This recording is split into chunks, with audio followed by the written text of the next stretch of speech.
आज हम class 11th का नया टॉपिक लेके आए हैं और मैं आपको बता रहा था कि हम डिस्टेंसेस के बारे में पढ़ रहे थे कि हमें अलग अलग डिस्टेंसेस को छोटे बड़े डिस्टेंसेस को हमें मेजर करने के लिए अलग अलग यूनिट्स की ज़रूरत होती है, ठीक है ना। तो आज उन्हीं में से एक यूनिट हमारे पास पार्सक है और हम पार्सक यूनिट के बारे में यहाँ पर पढ़ रहे हैं, ठीक है। और हमारे पास पार्सक क्या होता है, देखो पार्सक जो है ना, ये पैलेटिक सेकेंड्स की क्या है, एक शॉर्ट फॉर्म है। तो हम इसको ऐसे लिखते हैं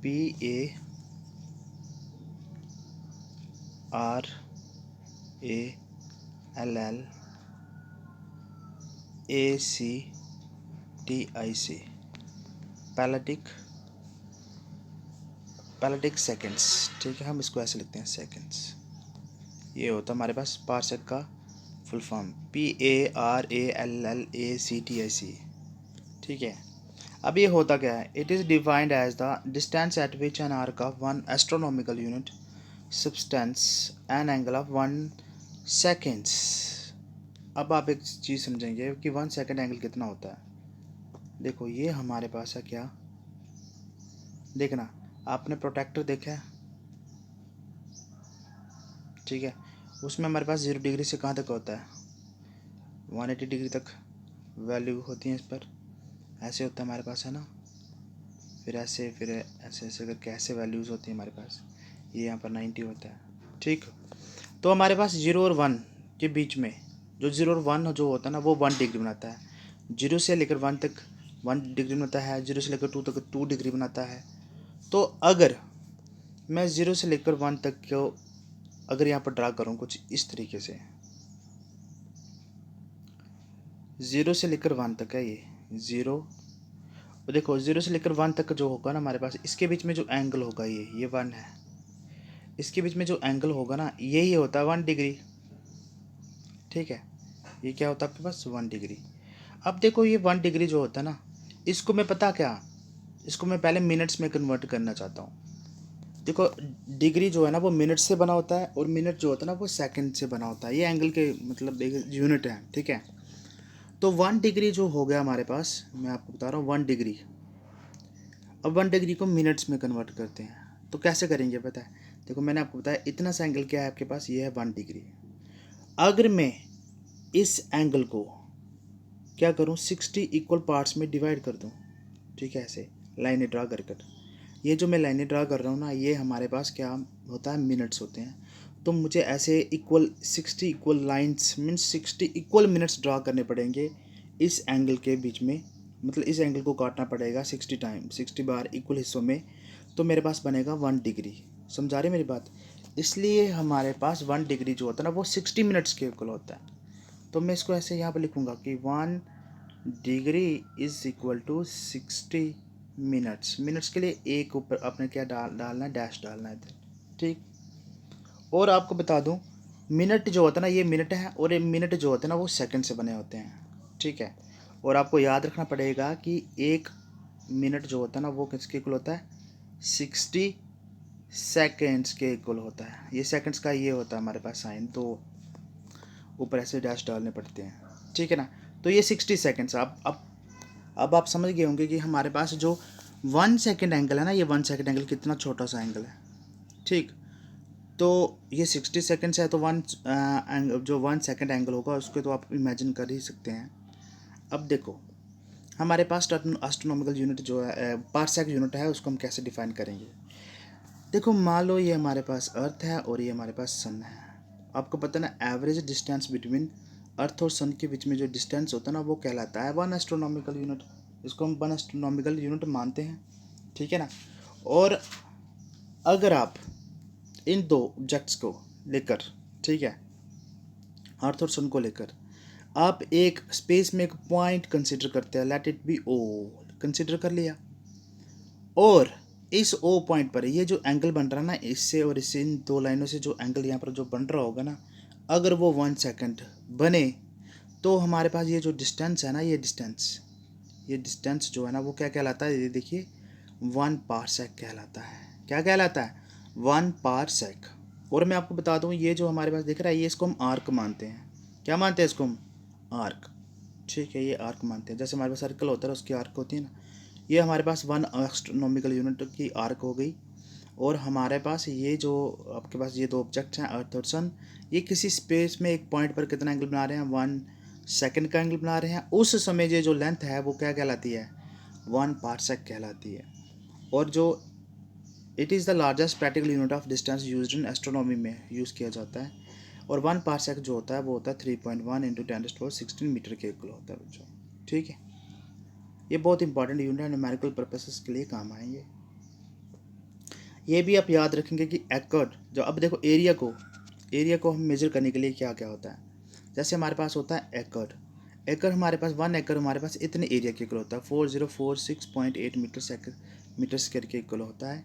वैसे हेक्टेयर होता है, 1 हेक्टेयर होता है आपके पास 10,000 मीटर स्क्वायर के इक्वल। ये अपने वैल्यू याद रखनी है। फिर बान भी होता है and it is very small, it is use to measure very small areas such as nuclear cross sections.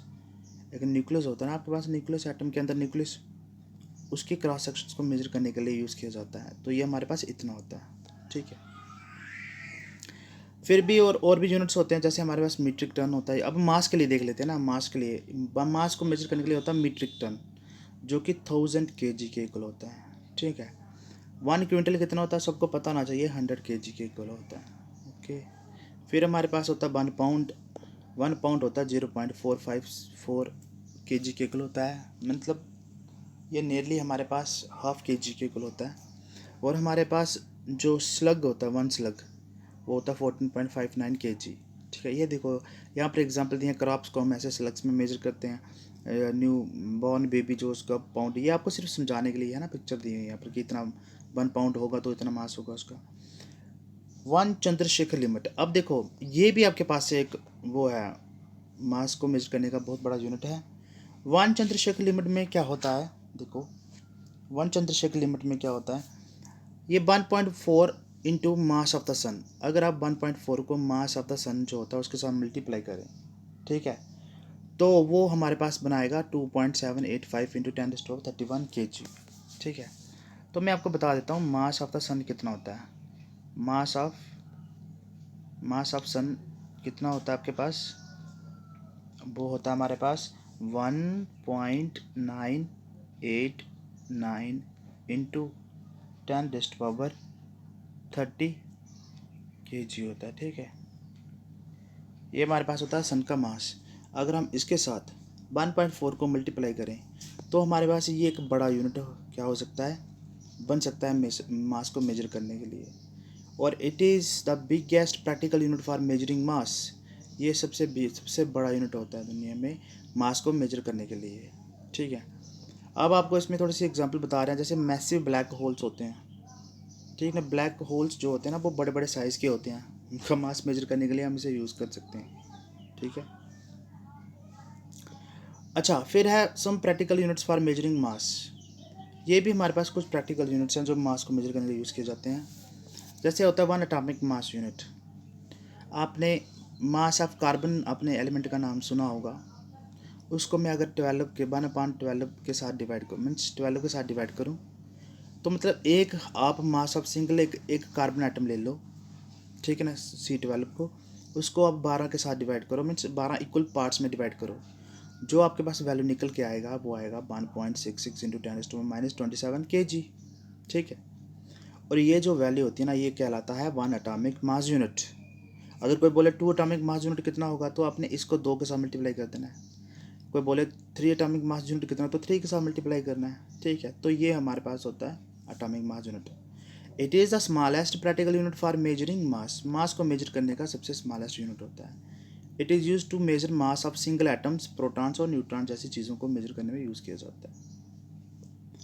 सब practical unit for measuring time. Time को मेजर करने के लिए जैसे सोलर डे होता है हमारे पास। देखो आप समझते हैं सोलर डे क्या होता है। सोलर डे मीन्स हमारे पास देखो 24 आवर्स मीन्स हमारा अर्थ जो रोटेट करता है ना अपने एक्सेस पे कितने आवर में करता है, ये करता है 24 आवर्स में। लेकिन ये जो अपनी इसकी जो रोटेशन होती है ना विद रिस्पेक्ट टू सन होती है, किसके सन रिस्पेक्ट में होती है, सन के रिस्पेक्ट में। ये 24 आवर्स में अपनी रोटेशन को पूरी करता है, तो 24 आवर्स लेते हैं हम इसको बोलते हैं हम सोलर डे। ठीक है, इतना टाइम होता है 24 आवर। एक होता है सिड्रल डे। सिड्रल डे में पता क्या करते हैं हम क्या करते हैं, अर्थ की रोटेशन को लेते हैं, लेकिन हम सन को नहीं लेते हैं इसमें हम किसी और स्टार को फिक्स कर लेते हैं, उसके रिस्पेक्ट में इसको देखते हैं कि हमारा जो अर्थ है ना वो कितने घंटे ले रहा है, मीन्स अपने आप को क्या करने के लिए, मतलब पूरा रोटेशन में कितना टाइम ले रहा है मतलब, और वो लेता है 23 आवर 56 मिनट्स, इससे 4 मिनट कम। ठीक है, इसको हम बोलते हैं सिड्रल डे। ओके। अब आगे देखिए, हमारे पास होता है सोलर ईयर। ये वही होता है हमारे पास 365 सोलर डे होता है। ठीक है, 365 सोलर डे वही होता है ना, अर्थ की रोटेशन 24 आवर्स है ना, उसी हिसाब से देखा जाए तो 365 सोलर डे होता है। और सिड्रल डे देखें तो हमारे पास 366 सिड्रल डे होते हैं। ठीक है, सिड्रियल डे। वन ल्यूनर मंथ किसको बोलते हैं, देखो ल्यूनर मंथ किसको बोलते हैं कि हमारे पास अगर हम मून की क्या देखें, मून की रेवोल्यूशन देखें, देखो हमारा ये अर्थ है ना, अर्थ ये मून इसके चारों तरफ घूमता है, विकास हमारे पास मून जो है हमारे अर्थ का एक नेचुरल सैटेलाइट है, तो ये घूमने में हमारे पास एक रेवोल्यूशन लेने में कितना टाइम लेता है, 27.3 डेज ले लेता है, सोलर डेज लेता है। तो इसी को हम बोलते हैं ल्यूनर मंथ। और ल्यूनर मंथ कोई बोले तो हमने रेवोल्यूशन ऑफ मून का टाइम पीरियड लेना होता है, जो कि अराउंड किसके होता है, अर्थ के होता है। ठीक है, मून का रोटेशन अगर हम अर्थ के चारों तरफ लें, वो उसको रोटेट कर पूरा रेवोल्यूशन में कितना टाइम लेता है, वो ही लूनर मंथ कहलाता है, जो कि होता है 27.3 सोलर डे। और लास्ट में होता है वन शेक होता है 10⁻⁸ ठीक है। आगे देखिए आपके पास ये कुछ आप इंस्ट्रूमेंट के बारे में आपको जानकारी होनी चाहिए। देखो हम फिज़िक्स पढ़ रहे हैं ना, तो हमें इसमें इंस्ट्रूमेंट्स के बारे में जानकारी, उनके ऊपर जो स्मॉल सी जो बेसिक चीज़ें होती हैं वो पता होना चाहिए। जैसे हमारे पास आ रहा है list count of instruments. The smallest value that can be measure by the measuring instrument is called list count और रेजोल्यूशन। कोई भी इंस्ट्रूमेंट जो है वो सबसे छोटी वैल्यू कितनी मेजर कर सकता है। ठीक है, smallest value measure by the measuring instrument, एक हमारा इंस्ट्रूमेंट है वो कम से कम कितनी वैल्यू मेजर कर सकता है, वो उसका उसी इंस्ट्रूमेंट का लिस्ट काउंट कहलाता है। फॉर एग्जांपल जैसे हमारे पास है रूलर स्केल, ये हमारे पास है ना, जो स्केल होता है वो हमारे पास 1 mm की लेंथ को मेजर कर सकता है सबसे कम, तो इसलिए इसका लिस्ट काउंट आ गया 1 mm। जैसे हमारे पास होता है वर्नियर कैलिपर, देखो ये वर्नियर कैलिपर की शेप भी इसमें लिखी हुई है। अगर इससे हमें किसी चीज़ को लेंथ को मेजर करना हो तो हमारे पास 0.1 mm की मेजर कर सकते हैं। ठीक है, उसके बाद देखो स्क्रू गॉज ये हमारे पास इस टाइप का होता है, ये भी ब्रेड्थ वगैरह को मेजर करने में मदद करता है।